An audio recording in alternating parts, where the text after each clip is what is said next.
A religiosidade, antigamente, na nossa comunidade, ela era feita entre as famílias. As pessoas rezavam, oravam, ensinavam os filhos a rezar. A gente tinha aqui e acolá uma missa, os padres vinham celebrar aqui, aí a gente era assistido por Santana do Matos. E eram os padres de lá que vinham de vez em quando celebrar missas aqui pra gente. Acredito que na calçada do Pai Pessoa, ali, quando a gente queria construir a Casa da Cultura, era um canto que celebrava, mas antes celebrava nas famílias, enquanto não tinha igreja. Houve uma peste de raposa doida aqui no Itrajá, matou muitos animais e pegou também uma pessoa que era filho de Tizinho, um professor daqui, um poeta, né, da nossa comunidade, e ele fez uma promessa com os santos de sua devoção, pedindo para que, se ele não pegasse mais outras pessoas, a gente ergueria uma capela. E assim foi. A peste de raposa cessou e a comunidade se reuniu e começou a construção da capela. Como em tudo que a gente fez, sempre mutirão, foi daí que começou talvez a ideia do mutirão. Depois da capela pronta, que eu acredito que não foi tão fácil, a capela era pequenininha, não era aquela capela grande, era só aquele corpinho da frente da capela, mas ele tinha um altar maravilhoso, tinha só 3 torres, mas era bonito, era importante.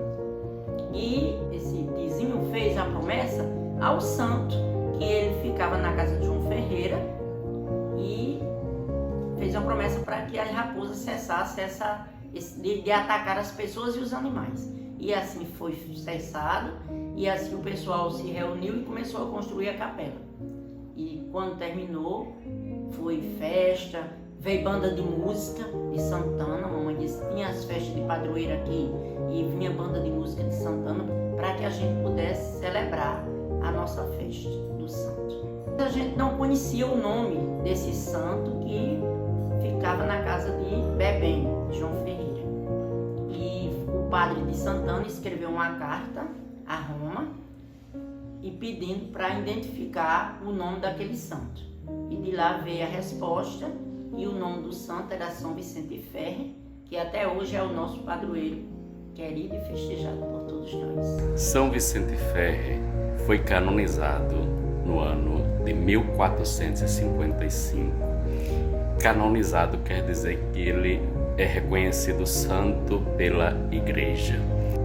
Teve reconhecidos pela Igreja mais de 860 milagres, inclusive algumas ressurreições de pessoas. São Vicente foi considerado pelo Papa Pio II como o anjo do Apocalipse. Isso quer dizer, devido à forma como ele pregava, como ele anunciava o juízo final, né? E o fervor da sua pregação, que atraía multidões por onde ele passava. Todos os lugares eram pequenos para comportar um número de pessoas que acorriam para as igrejas onde ele estava a pregar. Há mais de 100 anos, a imagem de São Vicente Ferre chega a Itajá para aqui, a este povo abençoar. E mandaram buscar 2 santos, um para aqui e outro para Fernando Pedrosa. Então, o santo que veio para cá foi São Vicente, mas não era o santo escolhido. Mas o padre pegou e achou por bem mandar São Vicente, por graça e obra do Espírito Santo, para cá. Então São Vicente já estava aqui. E trouxeram nas suas bagagens quando vieram da Espanha. E o alferes, esse povo tudo são espanhóis.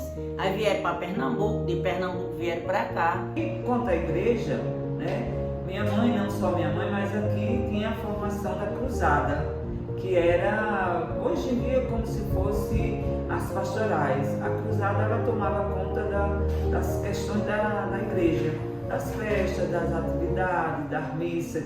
Mas aí elas tomavam essa cruzada elas usavam uma cruz vermelha, que é um símbolo da cruzada, e era uma fita vermelha que elas faziam e colocavam no pescoço, né, para que o pessoal considerasse elas da cruzada. Tinha que ir para a missa com esse símbolo, que aí identificavam elas como a cruzada. Isso não é só aqui em Itajá, a cruzada existe, até tem lugar que ainda existe. Aqui nós tivemos muitos ganhos religiosos, porque Esteve Pessoa era um tio da minha mãe, irmão de João Pessoa, e ele viajando, visitando Santana, se deu lá com o padre Luiz Guimarães, que era suspenso das ordens porque era alcoólatra, e ele foi proibido de rezar missa. E tio Esteve, ele vivia por lá, trouxe ele para aqui, para Itajá. Ele se instalou ali na casa de tia Terceira e morava naquela casa. E ele nos deu muito crescimento, muitas ajudas, porque aqui ele era alcoólatra, mas só bebia nos finais de semana. E na semana ele se tornou um professor, para passar os ensinamentos e os conhecimentos que ele tinha, que nós não tínhamos nenhum, os nossos antecedentes. Até aula de latim ele dava, de português, ensinava a juventude, conduzia a juventude dentro de uma normalidade do bem, formou um grupo de escoteiros e a partir desse grupo de escoteiros, que era homens e mulheres, aí tinha bandeira, ele desenhava, ele era altamente criativo e ele passou esse conhecimento, ensinamento. Talvez foi ele quem despertou em Libânia, com certeza, esse intuito dela agregar pessoas, unir, juntar para realizar as coisas. Sim, porque a Libânia ela sempre foi muito instruída, ela ia para o padre Zé Luiz, né, que foi também uma fonte para Itajá, que foi a formação de todo o quadro da cultura de Itajá. O padre Zé Luiz trabalhava muito com a juventude, levava a juventude para encontro fora de Itajá, em Pambaçu, em Natal, em Pendências. O padre Zé Luiz foi um padre que nos revolucionou. Eu acho que foi ele também quem deu muita força para a gente, porque ele era um padre dinâmico, era bem alegre, extrovertido, e ele conquistava todo mundo, até os velhos, até os homens, o povo, tudo, ele botava todo mundo na roda, mostrando o que deveria ser feito, o que não deveria. E padre nesse tempo era uma pessoa muito, muito apreciada. Então o que o padre dissesse, pronto. E esse padre se deu bem com todo mundo e ele trouxe esses movimentos do SAR para cá. Foi ele quem trouxe. Que é o sistema de serviço de assistência rural. O SAF tem muitos anos, né, na igreja. É uma coisa centenária quase. Então esse serviço ele nos ajudou bastante, porque eles orientavam os criadores, os agricultores. Com a juventude ele criou esse clube rural. A gente plantava, colhia, fazia tudo que era para agarinhar recursos, com esses recursos ajudando os serviços. A juventude era envolvida, aí criou os movimentos de Jaque e pré-Jaque. Os mais velhos eram da Jaque e eu já fui da pré-Jaque, já participei. Aí tinha capacitação, fazia curso de com lã e tampa de garrafa, a gente fez descansar prato, ocupava, tinha curso de pintura, de vidro, curso de costura, eles traziam esses ensinamentos para ir instruindo a comunidade, buscando alternativas de produção de renda, de melhoria para a gente, curso de boas maneiras, de formação, de tudo. E foi uma coisa muito importante na nossa vida, foi um norte que a gente teve. Aí teve uma ampliação na década de 50, né, porque a igreja se tornou pequena e precisava de mais pessoas frequentarem, né?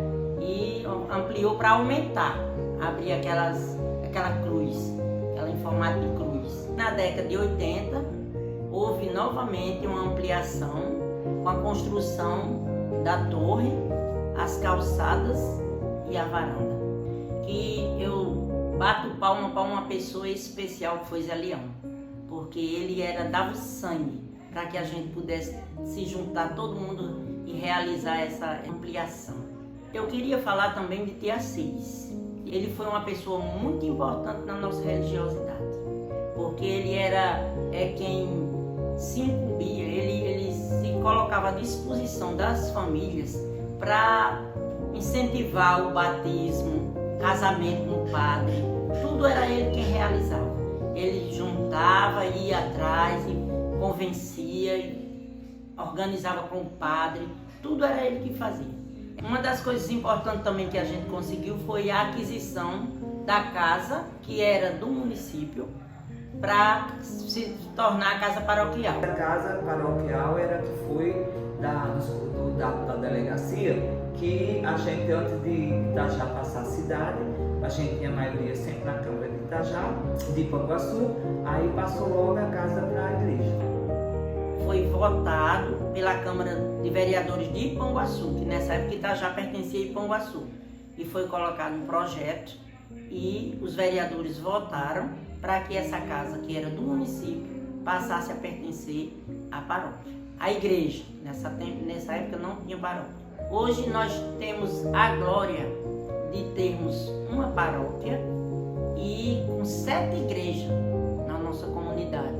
Nós pertencíamos no início a Santana do Matos. A padroeira lá era Santana, Nossa Senhora Santana.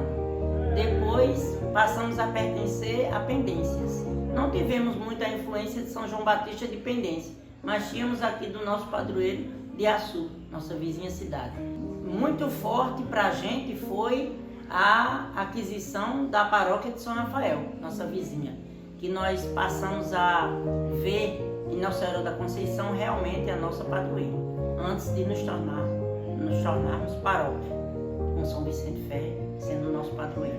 Uma coisa boa que nós tivemos foi durante o período que pertencíamos a São Rafael, a igreja a paróquia de Nossa Senhora da Conceição, tínhamos um pároco que era o pároco de São Rafael e também padre na nossa comunidade, e a partir daí ele viu a nossa religiosidade crescer e a nossa vontade de nos tornar maiores ainda, e lutou para que a gente se tornasse paróquia.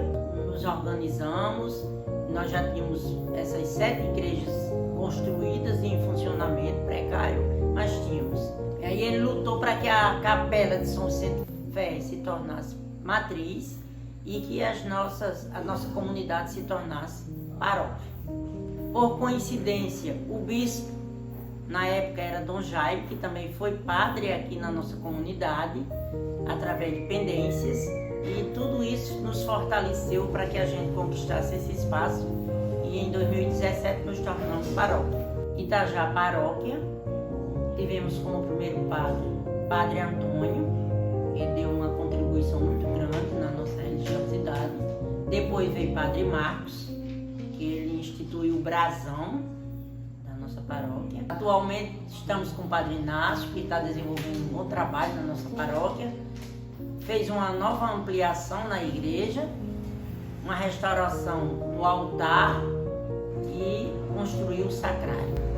São Vicente Ferre é o santo da devoção, do coração, do povo deste chão.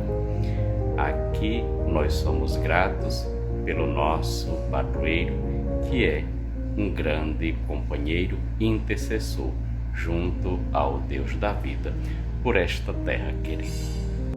Somos agradecidas por ter esse padroeiro que tanto nos fez pelo Itajá.